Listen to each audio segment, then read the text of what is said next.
میری آواز آ رہی؟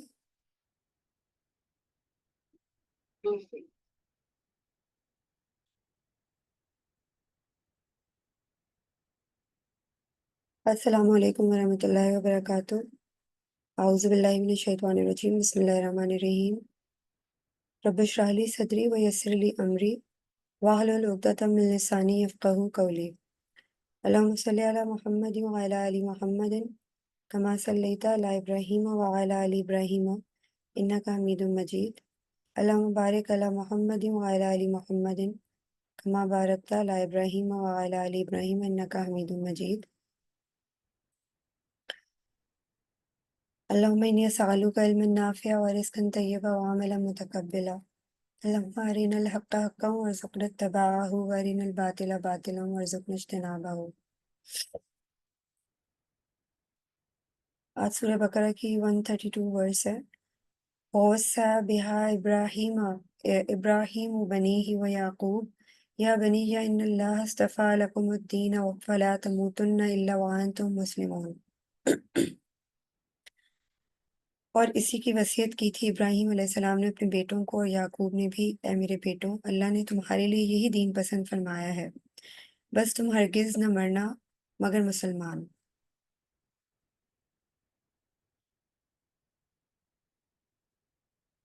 یہ آیت مدنی دور میں نازل ہوئی تھی، یعنی ہجرت کے بعد۔ ایک سیکنڈ۔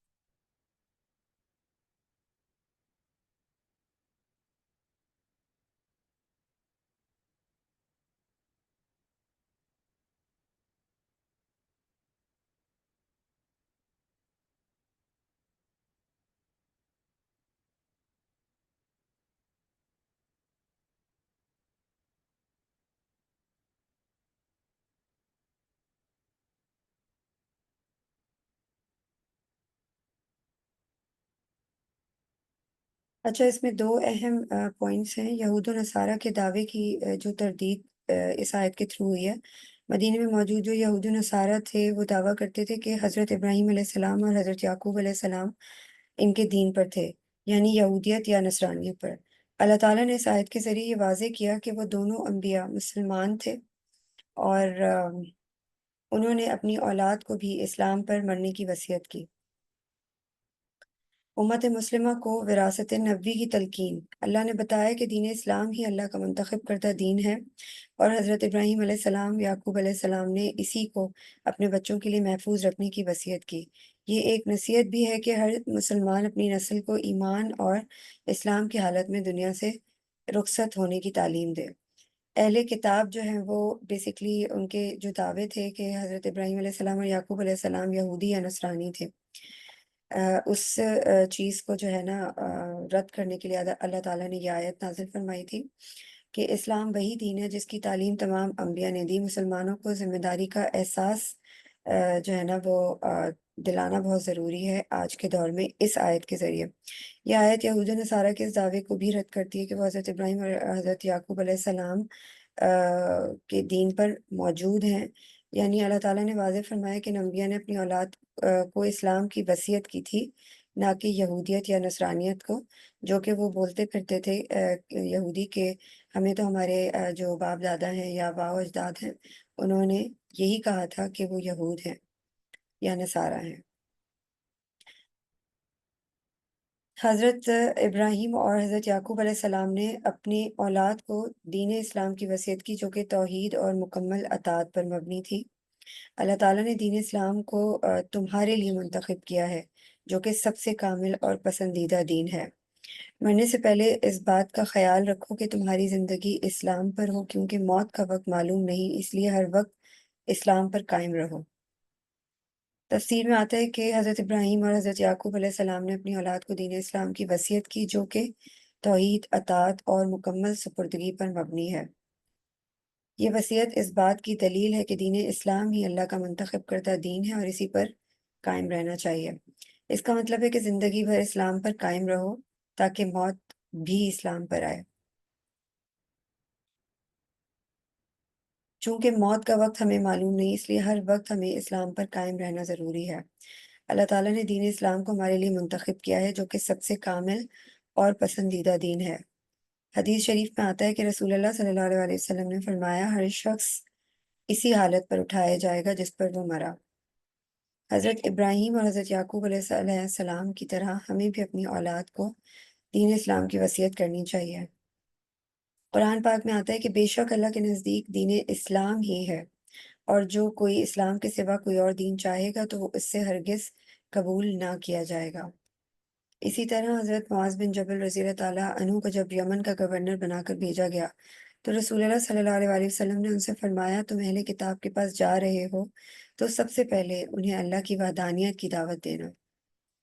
یہ واقعہ اس بات کی دلیل ہے کہ دین اسلام کی دعوت دینا اور اس پر قائم رہنا ہر مسلمان کی ذمہ داری ہے۔ اور اسی طرح جیسے حضرت یعقوب علیہ السلام اور حضرت ابراہیم علیہ السلام نے اپنی اولاد کو ایمان پر قائم رہنے کی، توحید پر قائم رہنے کی جو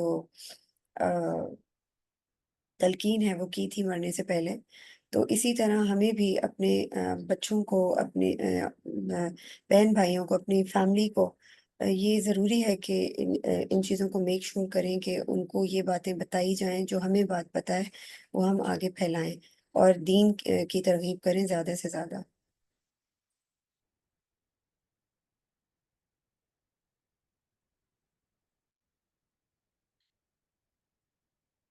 رسول اللہ صلی اللہ علیہ وآلہ وسلم نے فرمایا جب انسان مر جاتا ہے تو اس کے عمل منقطع ہو جاتے ہیں سوائے تین کے: صدقہ جاریہ اور ایسا علم جن سے نفع حاصل کیا جائے اور نیک اولاد جو اس کے لیے دعا کرے۔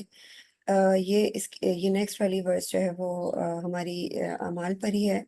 یہ میں نے شاید پہلے پڑھ لی ہے، لیکن یہ ہے کہ اس کا یہ آپس میں تینوں آیات جو ہیں آج بالکل انٹر کنیکٹڈ ہیں۔ جیسے پہلی ورس جو ہے 132، اس کے اندر حضرت یعقوب علیہ السلام اپنی اولاد کو وصیت فرما رہے ہیں کہ اللہ تعالیٰ نے تمہارے لیے جو دین پسند کیا ہے تم اس سے بالکل نہیں مکرنا، اور ایسے مرنا جیسے مسلمان مرنا، اور اسی حالت میں مرنا اور اسی حالت میں اٹھائے جانا۔ نیکسٹ والی ورس میں عبادت کی تلقین کی تھی، اور تھرڈ ورس میں اعمال جو ہے نا ان کے بارے میں اللہ تعالیٰ نے بتایا ہے کہ اعمال کا دار و مدار نیتوں کے اوپر ہوتا ہے، اور ہم ہر کوئی اپنے عمل کا جواب دے۔ ہم جیسے یہود اپنے آباء و اجداد جو ہیں وہ ان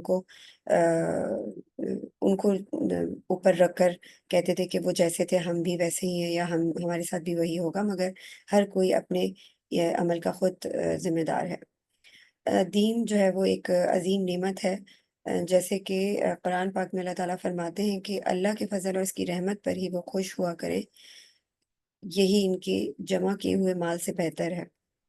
یعنی فضل سے مراد قرآن اور دین اسلام ہے۔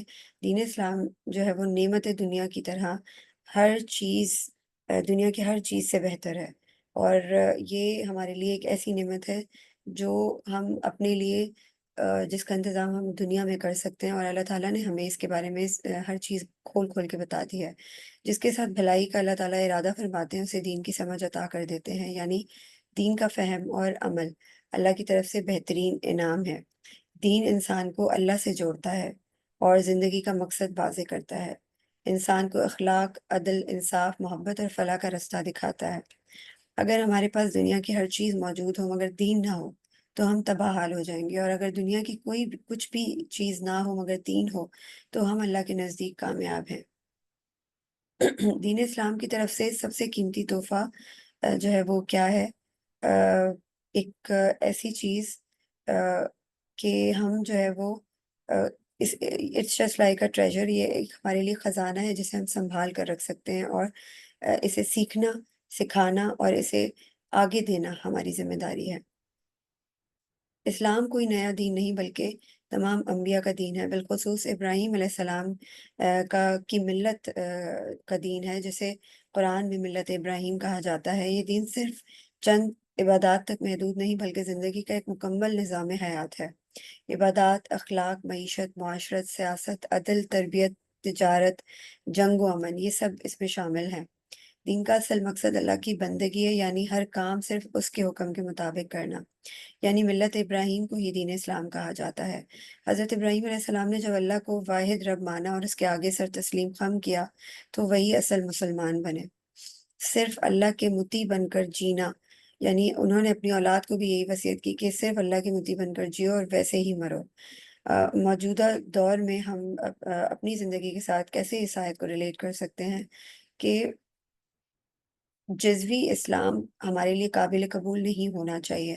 صرف نماز، روزہ، حج، زکوٰۃ کافی نہیں، بلکہ معیشت، تعلیم، معاشرت، سیاست، خاندانی زندگی اور ہر زندگی کا ہر پہلو جو ہے وہ اسلام کے تابع کرنا بہت ضروری ہے۔ اسلام کو ذاتی عقیدہ نہیں، اجتماعی نظام سمجھنا ضروری ہے۔ جیسا کہ حضرت ابراہیم علیہ السلام اور حضرت یعقوب علیہ السلام نے اپنی اولاد کو مکمل اسلام پر مرنے کی تلقین کی۔ ہماری نسلوں کو دین مکمل طور پر سکھانا ضروری ہے، کیونکہ جزوی علم یا رسموں پر جو ہے نا وہ قناعت کرنا صحیح نہیں ہے، بلکہ دل و جان سے اسلام کا نظام اپنانا ضروری ہے، اور اس نظام کے اندر ہر چیز شامل ہے۔ کوئی چیز جو ہے وہ کوئی بھی چیز مائنس ہو جائے گی تو اسلام ادھورا ہو جائے گا۔ جو مسلمان اللہ کے دین کو مکمل اپناتے ہیں، اللہ کی مدد ان کے ساتھ ہوتی ہے۔ جہاں قرآن، سنت اور اسلامی طرز زندگی کو نافذ کرنے کی کوشش کی گئی، اللہ نے وہیں پر اس انسان کو عزت دی۔ دنیاوی طور پر جو مسلمان کمزور ہیں، مگر چونکہ وہ دین کامل پر جمے ہوئے ہیں، اللہ تعالیٰ ان کی مدد فرما رہا ہے۔ یہی وعدہ اللہ تعالیٰ نے قرآن پاک میں بھی فرمایا ہے۔ اگر تم اللہ کے دین کی مدد کرو گے تو وہ تمہاری مدد کرے گا اور تمہیں ثابت قدم رکھے گا۔ جن ماں باپ نے اپنی نسلوں کو مکمل دین پر تربیت دی، جیسے ڈفرینٹ لوگ اس طرح سے کرتے ہیں، یا بہت سے لوگ کوششیں کر رہے ہیں، وہاں ایک نیا اسلامی جو ہے نا دور شروع ہو چکا ہے۔ لیکن انفارچونیٹلی بہت سی جگہوں پہ ہم دین کو ادھورا چھوڑ دیتے ہیں، یا تو اس میں سے نظام نکال دیتے ہیں، یا اخلاق نکال دیتے ہیں، یا تزکیہ نکال دیتے ہیں، یا بہت ساری چیزیں ہم نکال کر اسلام کو ادھورا ہی امپلیمنٹ کر رہے ہوتے ہیں۔ دین اسلام صرف عبادتوں کا مجموعہ نہیں، بلکہ یہ زندگی گزارنے کا مکمل نظام ہے۔ ملت ابراہیم وہی خالص بندگی والا اسلام ہے جو ہمیں اللہ نے بطور منتخب دین عطا کیا۔ اگر ہم اور ہماری نسلیں واقعی اسلام پر مرنے کا عزم رکھیں تو ہمیں اپنی زندگی کا ہر پہلو جو ہے نا اسلام کے مطابق بنانا پڑے گا۔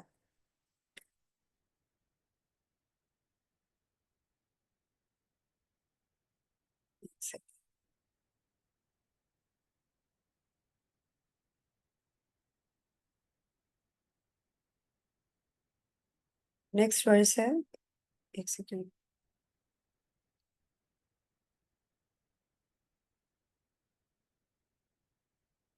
ام کنتم شهداء إذ حضر يعقوب الموت إذ قال لبنيه ما تعبدون من بعدك قالوا نعبد إلهك وإله آبائك إبراهيم وإسماعيل وإسحاق إلها واحدا ونحن له مسلمون۔ کہا تم اس وقت موجود تھے جب آدم کی یعقوب پر موت، جب کہا اپنے بیٹوں سے کہ تم کس کی عبادت کرو گے میرے بعد؟ انہوں نے کہا ہم بندگی کریں گے آپ کے معبود کی اور آپ کے آبا ابراہیم، اسماعیل اور اسحاق کے معبود کی۔ وہی ایک معبود ہے اور ہم سب اسی کے مطیع فرمان ہیں۔ اس آیت کا شان نزول جو ہے وہ یہ ہے کہ جب یہود اپنے آپ کو حضرت ابراہیم علیہ السلام اور یعقوب علیہ السلام کے دین کا پیروکار ظاہر کرتے تھے، لیکن ان کے عقائد بگڑ چکے تھے، اللہ تعالیٰ نے واضح کیا کہ حضرت یعقوب علیہ السلام کی وفات کے وقت وہ اپنے بیٹوں کو توحید اور اسلام پر قائم رہنے کی وصیت کر گئے تھے۔ تو بیسکلی اس کے اندر جو ہے نا وہ حضرت یعقوب علیہ السلام اپنے بچوں سے، اپنی اولاد سے، اپنے 12 بیٹوں سے انہوں نے عہد لیا تھا، اور انہوں نے ان سے وعدہ کیا تھا کہ وہ آپ کے مذہب پر قائم رہیں گے، توحید پر قائم رہیں گے، اسی رب کی عبادت کریں گے جس رب کی عبادت ابراہیم علیہ السلام، یعقوب علیہ السلام، اسحاق علیہ السلام، اسماعیل علیہ السلام یہ سب کرتے تھے۔ یہود اپنے آپ کو حضرت یعقوب علیہ السلام کی نسل مان کر فخر کرتے تھے، لیکن ان کے اعمال حضرت یعقوب علیہ السلام کے دین کے خلاف تھے۔ اللہ نے ان کے دعوے کو باطل کرنے کے لیے فرمایا کہ تم وہاں موجود بھی نہ تھے جب حضرت یعقوب علیہ السلام نے اپنے بیٹوں سے وصیت کی، اور یعقوب علیہ السلام کا اپنے بیٹوں سے سوال نہایت اہم نکتہ ہے کہ تم جو ہے وہ کس کی عبادت کرو گے۔ یہ صرف عقائد کی تعلیم نہیں بلکہ عقیدے پر مضبوطی کی وصیت بھی ہے۔ امام راضی جو ہیں وہ اس جملے پر زور دیتے ہوئے کہتے ہیں کہ توحید خالص حضرت یعقوب علیہ السلام کے بیٹوں کا عقیدہ تھا، ان کے ہاں شرک کا کوئی شائبہ تک نہ تھا۔ یہ جملہ اس بات کی علامت ہے کہ وہ خود کو اللہ کے سامنے جھکانے والے یعنی مکمل فرما بردار مانتے تھے، جیسا کہ دین اسلام کی اصل روح ہے۔ اس آیت میں 3 نکات پر جو ہے نا سید قطب زور دیتے ہیں کہ ایک تو خاندانی وراثت کی اصل بنیاد۔ یہ آیت خاندانی نسبت کے بجائے نظریاتی اور ایمانی نسبت پر زور دیتی ہے، اور حقیقی میراث عقیدے کی ہوتی ہے، نہ کہ صرف نسب کی۔ اسی طرح اگلا نقطہ ہے، حضرت یعقوب علیہ السلام اور ان کے بیٹے بھی اس اسلام کے ماننے والے تھے جو محمد صلی اللہ علیہ وآلہ وسلم لے کر آئے۔ یہ اسلام کوئی نیا دین نہیں بلکہ وہی پرانا سچا دین ہے۔ تیسرا نقطہ ہے قومی فخر کے خلاف قرآنی موقف، یعنی یہودی قوم پرستی اور فخر پر اللہ کا یہ رد ہے کہ محض قومیت کافی نہیں، اصل عقیدہ اور عمل ہے۔ حضرت یعقوب علیہ السلام کی موت کے وقت کی وصیت اس بات کو ظاہر کرتی ہے کہ وہ صرف توحید کے قائل تھے۔ حضرت قتادہ، حضرت عباس رضی اللہ تعالیٰ عنہم سے روایت ہے کہ یعقوب علیہ السلام کے تمام بیٹے دین اسلام پر تھے۔ یہ آیت اہل کتاب کے اس دعوے کو رد کرتی ہے کہ حضرت یعقوب علیہ السلام کے بعد ان کی اولاد مشرک یا مختلف عقائد کی پیروی کرنے لگی تھی، یا وہ ان کا حوالہ دے دے کر کہتے تھے کہ ہمارے آبا جو ہیں وہ یہودی یا نصرانی تھے۔ حضرت یعقوب کے حوالے سے نبی کریم صلی اللہ علیہ وآلہ وسلم نے فرمایا، یعنی حضرت یعقوب کی نسل میں توحید باقی رہی۔ قرآن پاک میں اللہ تعالیٰ ڈفرینٹ جگہوں پہ جو ہے وہ اس آیت کا حوالہ دیتے ہیں۔ جب قریش کے سرداروں نے اسلام قبول کیا اور نبی اکرم صلی اللہ علیہ وآلہ وسلم نے عام معافی کا اعلان کیا، تو یہ وہ لمحہ تھا جب اللہ کی مدد واضح طور پر نازل ہو چکی تھی، بالکل ویسے جیسے حضرت یعقوب علیہ السلام نے اپنی اولاد کو توحید کی وصیت کی، نبی اکرم صلی اللہ علیہ وآلہ وسلم نے بھی اہل مکہ کو توحید اور اسلام کا پیغام دیا۔ اس میں ہم اس آیت کو کنسیڈر کر کے ہم مختلف پوائنٹس جو ہیں ان کے بارے میں تدبر کر سکتے ہیں کہ ہم اپنے بچوں کو کس طرح دین کی جو ہے نا وہ وصیت کر سکتے ہیں in terms of raising them, کہ ہم کس طریقے سے ان کو اچھائی کی طرف راغب کر سکتے ہیں، انہیں توحید اور ایمان کی تلقین کر سکتے ہیں۔ دین کی اصل توحید دین کی اصل توحید جو ہے وہ کیا ہے؟ مسلک نہیں ہے، جماعت نہیں ہے، نہ ہی قوم ہے۔ کیا ہم اپنے خاندان میں توحید کا پیغام منتقل کر رہے ہیں؟ یہ بہت ضروری ہے جاننا کہ ہم اپنی زندگیوں کو قرآن کی آیات کے اوپر رکھ کر سوچنے کی کوشش کریں کہ ہم کہاں غلط ہیں اور کہاں کھڑے ہیں۔ جیسے یعقوب علیہ السلام کی اولاد نے توحید پر استقامت دکھائی، ویسے ہی آج مظلوم مسلمان بھی اللہ کے دین پر قائم ہے، اور ان کے حالات بظاہر مشکل ہیں، دیکھنے میں کٹھن ہیں، مگر وہی اللہ کی مدد کی نشانیاں ہیں جو ایمان والوں کو ثابت قدم رکھتی ہیں۔ اور ہم سب جانتے ہیں کہ جس طرح سے شہادت ملنے کے بعد کیسے شہید جو ہے وہ جنت میں چلا جاتا ہے یا اس کو فوراً جنت مل جاتی ہے، تو یہ ان کی کامیابی اس سے بڑی کامیابی ہو ہی نہیں سکتی۔ اسی طرح چینی مسلمانوں پر جو پابندیوں کے باوجود قرآن چھپ چھپ کر یاد کرتے ہیں ویگر مسلمان، یہی وہ لوگ ہیں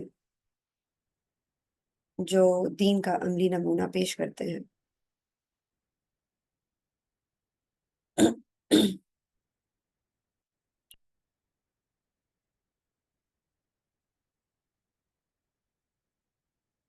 حضرت یعقوب علیہ السلام کی اولاد نے ان سے وعدہ کیا تھا کہ وہ اسی رب کے اوپر قائم رہیں گے جس رب کے اوپر ان کے آباء و اجداد اور ان کے باپ دادا تھے، مگر یہ یہود جو ہیں یہ کہتے پھرتے ہیں کہ محمد صلی اللہ علیہ وآلہ وسلم ایک نیا دین لائے ہیں۔ یہ نہیں مانتے حالانکہ یہ وہی دین ہے جو ان کے آباء و اجداد کا دین تھا، یعنی انہوں نے کہا تھا کہ ہم ایک ہی اللہ کی عبادت کریں گے اور ہم اسی کے فرما بردار رہیں گے، ہم اسی معبود کی بندگی کریں گے جو آپ کا بھی معبود ہے اور آپ کے آباء و اجداد کا بھی معبود ہے۔ یعنی بنی اسرائیل نے اس وقت واضح اور دل سے توحید کا اقرار کیا اور اس بات کا عہد کیا کہ نہ ہم بتوں کی عبادت کریں گے، نہ دو الہ کے قائل ہوں گے، بلکہ ایک اللہ کی بندگی کریں گے اور اسی کے سلسلے میں اسی کے سامنے جھکیں گے۔ یہ جملہ عقیدہ توحید اور اسلام کی اصل روح کو بیان کرتا ہے، اور یہی وہ بات ہے جو آج مسلمانوں کو بھی یاد رکھنے کی ضرورت ہے کہ ہم اپنے بزرگوں کے دین پر قائم رہیں جو صرف اللہ وحدہ لا شریک کی بندگی تھا، نہ کہ ان آباء و اجداد ان بزرگوں کے دین پر جو پہلے ہی حضرت ابراہیم علیہ السلام کا دین بھلا چکے ہیں۔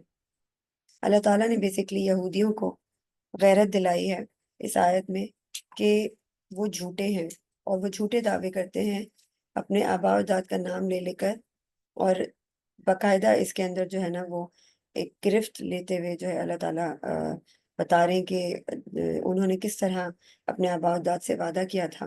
کیا تم موجود تھے جب یعقوب کی وفات کا وقت آیا؟ یہ قرآن کے اندر اللہ تعالیٰ نے فرمایا ام کنتم شہداء اذ حضر یعقوب الموت۔ یہ سوال سرزنش اور شرمندگی دلانے کے لیے ہے، یعنی تم کس بنیاد پر دعویٰ کرتے ہو کہ تم یعقوب کے سچے وارث ہو؟ کیا تم وہاں موجود نہ تھے؟ کیا تم وہاں موجود تھے جب انہوں نے اپنے بیٹوں سے آخری وصیت کی؟ اگر تم موجود نہیں تھے تو تم کیسے دعویٰ کر سکتے ہو کہ ان کا دین تمہارا موجودہ دین تھا؟ یہود مدینے میں یہ دعویٰ کرتے تھے کہ ہم ابراہیم علیہ السلام، یعقوب علیہ السلام کی اولاد ہیں، ہم ہی اللہ کے چنے ہوئے لوگ ہیں، ہمارا دین اصل دین ہے۔ اللہ تعالیٰ اس آیت میں ان کے سامنے یہ واضح کر رہے ہیں کہ تمہارے آباء و اجداد کا دین توحید تھا، اور اس سے یہ بھی ثابت کرنے کی کوشش کر رہے ہیں یہود کے اسماعیل علیہ السلام سے ان کا کوئی تعلق نہیں تھا، حالانکہ حضرت ابراہیم علیہ السلام کے دونوں بیٹے تھے، حضرت اسحاق بھی اور حضرت اسماعیل بھی، مگر وہ جو ہے نا وہ دوگلے پن سے کام لیتے ہیں، ڈبل سٹینڈرڈ سے کام لیتے ہیں۔ بیسیکلی کیا ہے کہ ایک شخص مرنے سے پہلے اپنی سب سے اہم بات کہتا ہے، یعنی کیا کہتا ہے جو بالکل واضح ہے کہ وہ ایک اللہ کی بندگی کرے، اور ہم مرنے سے پہلے اپنے بچوں کو، اپنی نسلوں کو کس طریقے سے ایمان اور توحید کے اوپر قائم رہنے کی تلقین کر سکتے ہیں، اس کے اوپر ہمیں ورکنگ کرنی چاہیے۔ آج ہم اگر ان میرڈ ہیں، ہماری شادیاں نہیں ہوئی ہیں، ہم اپنے بچوں کے لیے، اپنی آنے والی نسلوں کے لیے اپنے آپ کو ایمان اور توحید کے اوپر تیار کر سکتے ہیں۔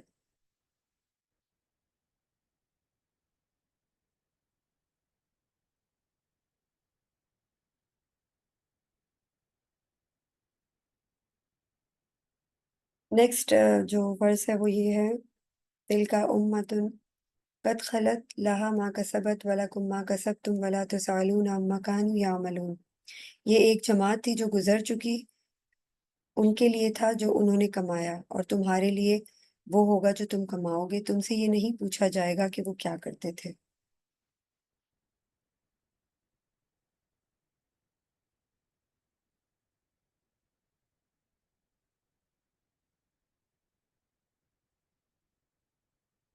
تفسیر میں آتا ہے کہ یہ آیت پچھلی امتوں کی طرف اشارہ کرتی ہے جو اپنے اپنے نبیوں کے پیروکار تھے اور اب وہ گزر چکی ہیں۔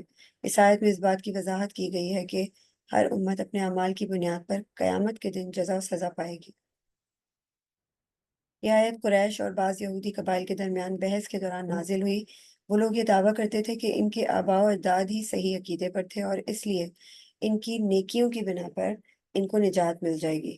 اس آیت میں اللہ تعالیٰ نے واضح فرما دیا ہے کہ کوئی بھی فرد دوسرے کے اعمال کے بارے میں نہیں پوچھا جائے گا، ہر شخص اپنے اعمال کا بوجھ خود اٹھائے گا اور خود جواب دہ ہوگا۔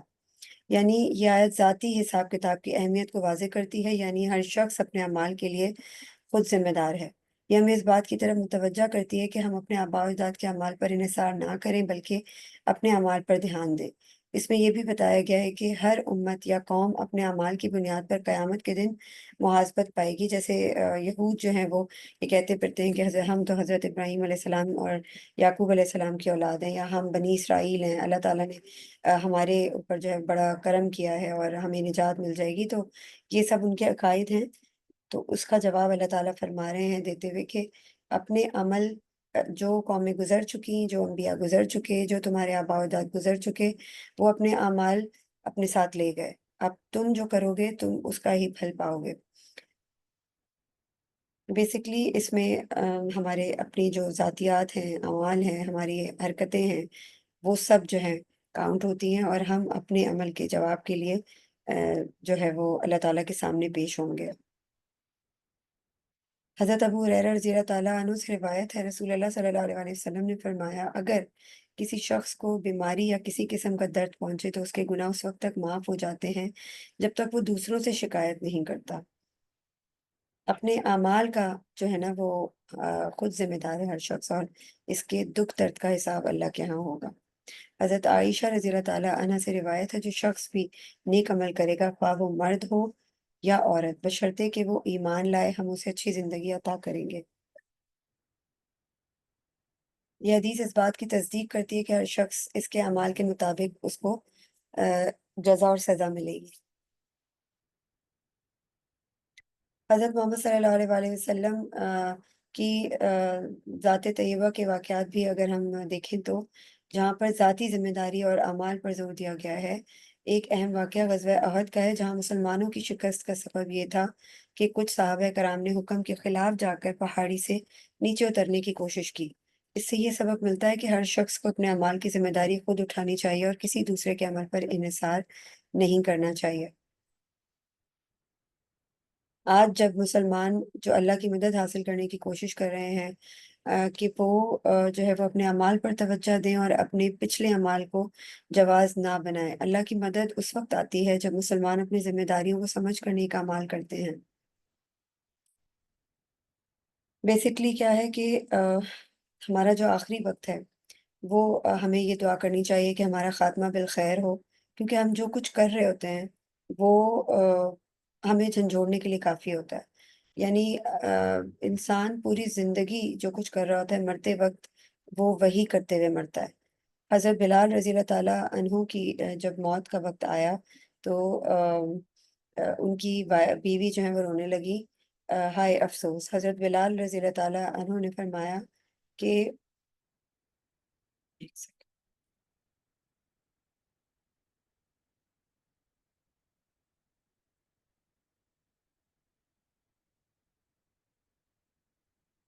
افسوس نہ کہو، خوشی کہو، کل میں اپنے محبوب محمد صلی اللہ علیہ وآلہ وسلم اور ان کے صحابہ سے ملاقات کرنے والا ہوں۔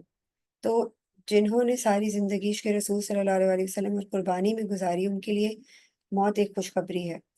اسی طرح حضرت عمر فاروق رضی اللہ تعالیٰ عنہ کی شہادت کا وقت جب قریب آیا تو حضرت عبداللہ بن عباس رضی اللہ تعالیٰ عنہ نے ان کی تعریف کی۔ حضرت عمر فاروق رضی اللہ تعالیٰ عنہ نے فرمایا اگر میرا خاتمہ اس حال میں ہو کہ نہ میرے ذمہ کوئی ظلم ہو نہ میں دنیا کا حریص ہوں تو یہی میرے لیے کافی ہے۔ تو اس سے ہمیں کیا لیسن ملتا ہے کہ اللہ سے ڈرنے والا بندہ موت کے وقت بھی عاجز ہوتا ہے اور وہ خوش ہوتا ہے کہ میں مطمئن ہوں یا میں نے اپنے اپنے طور پر اللہ تعالیٰ کے بتائے ہوئے طریقے کے مطابق زندگی گزارنے کی کوشش کی۔ حضرت معاذ بن جبل کی موت کے وقت ان کے چہرے پر نور تھا، کہنے لگے اے موت مرحبا، دیر سے تیرا انتظار تھا، کل میں رب سے ملنے والا ہوں۔ تو نیک لوگ جو ہے نا موت کو دشمن نہیں سمجھتے بلکہ وصل الہی کا درجہ جانتے ہیں۔ اسی طرح امام احمد بن حنبل جو ہیں وہ آخری وقت میں جب ان کے ساتھ یہ ہوا، ایک سیکنڈ، کہ جب وہ اپنی زندگی کے آخری ایام میں شدید بیمار تھے اور قریب تھا کہ وہ مرگ حالت میں تھے تو ان کے بیٹے جو ہیں وہ عبداللہ بن احمد ان کے پاس موجود تھے۔ اس وقت امام احمد بن حنبل نے اچانک کہنا شروع کیا ابھی نہیں، ابھی نہیں، لا بعد، لا بعد۔ عبداللہ حیران ہوئے اور پوچھا کہ ابا جان آپ کس سے بات کر رہے ہیں؟ تو امام احمد بن حنبل رحم اللہ نے فرمایا کہ شیطان میرے پاس آیا اور کہنے لگا اے احمد تو بچ گیا۔ میں نے اسے جواب دیا نہیں، ابھی نہیں، ابھی تک میں بچا نہیں، جب تک جان باقی ہے میں محفوظ نہیں ہوں۔ تو شیطان آخری لمحات تک انسان کو بہکانے کی کوشش کرتا ہے کہ بس انسان جو ہے وہ اپنے ٹریک سے ہٹ جائے اور میری چال جو ہے وہ کامیاب ہو جائے۔ امام احمد بن حنبل جیسے اولیاء اللہ بھی موت تک غفلت کا شکار نہیں ہوتے تھے اور دین پر استقامت اور اللہ کی مدد پر یقین بندے کو شیطان کے کرب سے بچاتا ہے۔ دین کوئی معمولی چیز نہیں، یہ وہ خزانہ ہے جسے موت کی آخری سانس تک بچا کر رکھنا بہت ضروری ہے۔ اور اس کے علاوہ قرآن پاک میں یہ جو سورہ بقرہ کی والی جو پچھلی آیت تھی اور تم ہرگز نہ مرو مگر اس حال میں کہ تم مسلمان ہو، یعنی امام احمد بن حنبل کا یہ واقعہ اس آیت کی عملی تفسیر ہے کہ موت صرف اسلام کی حالت میں آنی چاہیے اور شیطان کے دھوکے سے ہمیں ہوشیار رہنا چاہیے۔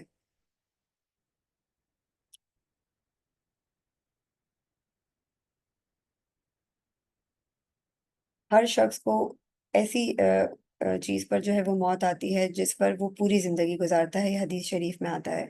یعنی جو شخص زندگی بھر نماز پڑھتا ہے، قرآن سے جڑا رہتا ہے، نیکی میں لگا رہتا ہے، اس کا خاتمہ انہی حالتوں میں ہوتا ہے۔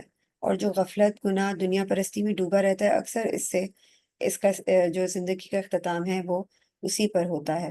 امام ابن القیم رحم اللہ فرماتے ہیں کہ انسان جس چیز کا عادی ہو موت کے وقت وہ اسی پر لوٹتا ہے۔ جس کی زبان اللہ کے ذکر کی عادی ہو، اس کی زبان پر موت کے وقت بھی اللہ ہی ہوتا ہے، اور جس کا دل دنیا کی محبت میں ڈوبا ہو، وہ موت کے وقت بھی اسی میں گرفتار ہوتا ہے۔ جیسے ایک شخص جو ہمیشہ قرآن پڑھتا تھا، اس کا انتقال سجدے میں ہوا، اور جیسے ایک شخص جو فلموں اور گانوں میں مگن رہتا تھا، اس کا خاتمہ بھی انہی کے بیچ ہوا۔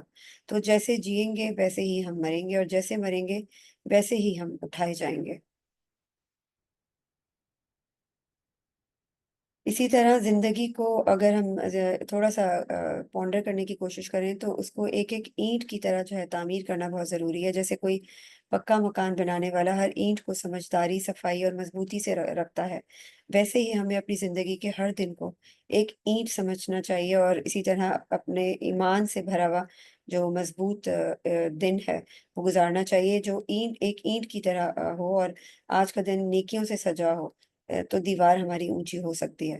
جیسے آج کا دن صبر، شکر، سچائی اور اخلاق سے جڑا ہو، تو یہ اینٹ دیوار کی بنیاد بن جاتی ہے۔ اور اگر کسی دن کی اینٹ کچی ہو، توبہ، استغفار اور رجوع الہی، اللہ اس اینٹ کو دوبارہ جو ہے وہ سیدھا کر دیتا ہے۔ جیسے ایک میسن جو ہے وہ اینٹ کو نکال کر دوبارہ سیدھی رکھتا ہے، ویسے ہی مومن اپنی غلطیوں کو سنوارنے کے لیے کوشش کرتا ہے، اور انتظار کرتا ہے کہ کب یہ گھر بنے گا اور مکمل ہوگا۔ جب آخری سانس انسان کی آتی ہے، تو وہ آخری اینٹ ہوتی ہے۔ اس وقت جو عمارت ہم نے بنائی ہوگی، وہی ہماری قبر، آخرت اور ملاقات الہی کی جگہ پر ہوگی۔ تو یہ سب چیزیں بہت ضروری ہیں، کہ جیسے حضرت یعقوب علیہ السلام نے اپنی اولاد کو وصیت کی کہ دین پر قائم رہو، ویسے ہی ہم پر فرض ہے کہ ہم اپنی اولاد کو ایک صدقہ جاریہ بنا کر جائیں، اور ان کو یہ اس عہد کا احساس دلائیں، جو عہد ہم نے عہد الست میں اللہ تعالیٰ سے کیا تھا، کہ ہم نے اللہ تعالیٰ کی ایمان پر اور توحید کے ذریعے اللہ تعالیٰ کی ورشپ کرنی ہے، اس کو پوجنا ہے، اور ہر حال میں اس عقیدے سے پھرنا نہیں ہے، ہر حال میں اپنے عقیدے کی حفاظت کرنی ہے۔ تو یہ بہت ضروری ہے کہ ہم اپنی نسلوں کی تعمیر کے لیے، اپنی نسلوں کی تربیت کے لیے اس چیز پر زیادہ سے زیادہ کام کریں۔ جزاک اللہ خیر۔ کسی کا کوئی کوشچن؟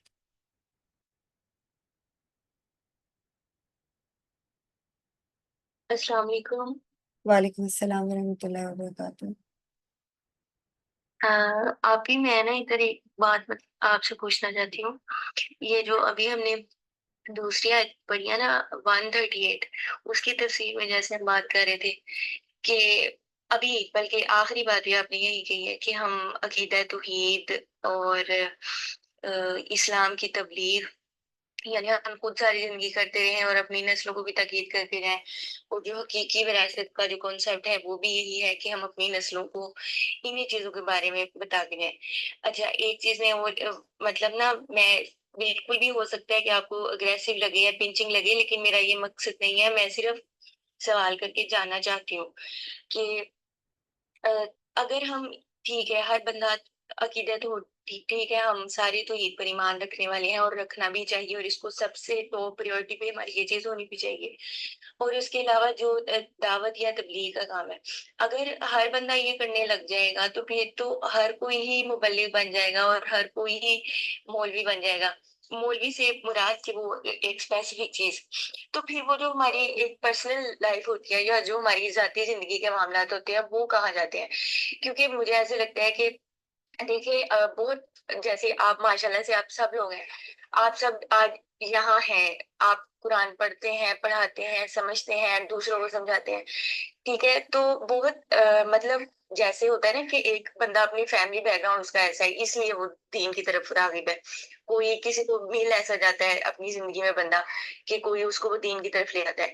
اور ایک تیسری چیز بھی ہوتی ہے کہ ہم جو ہے وہ اپنی پرسنل لائف میں جو معاملات ہیں، ذاتی زندگی کی جو چیزیں ہیں، ہم ان سے سیکھ کے تو نہیں کہہ سکتے، مطلب لرننگ تو چل رہی ہے نا، کہ ہم گریجولی خود پکڑ کے لائے جاتے ہیں اس طرف، دین کی طرف، یعنی ہم آنا چاہیں یا نہ آنا چاہے وہ میٹر ہی نہیں کرتا، اور اس میں ہماری ول ہوتی بھی نہیں ہے، لیکن ہم خود لائے جاتے ہیں اس طرف۔